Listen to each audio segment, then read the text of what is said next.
नमस्कार मंडळी, आपल्या मराठी क्लिप या यूट्यूब चॅनलमध्ये तुमचं सर्वांचं स्वागत आहे.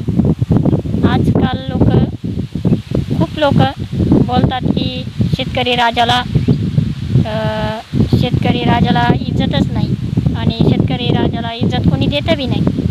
तर त्याचं कारण असं आहे की शेतकरी ब्रँडेड आहे. फक्त नोकरीवाल्याला वाटतं आम्हीच लई ब्रँडेड आहे मग, यासाठी शेतकऱ्याला कुणीच इज्जत द्यायला तयार नाही.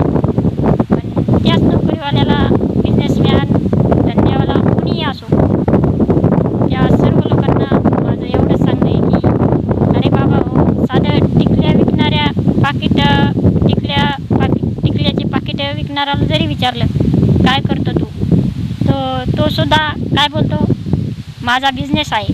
अरे मग तुझा जर बिझनेस आहे तर आमचा शेतकरी राजा एका गव्हाच्या धान्यापासून लाखो करोड धान्य बनवतो. त्याचा बिझनेस नाही का म्हणू शकत कोणी? का बरं नाही बोलू शकत? अरे किती जरी नोटा असल्या ना तरी नोटा खायच्या नाही का, घरी जाऊन तुम्हाला भाकरीच खावं लागणार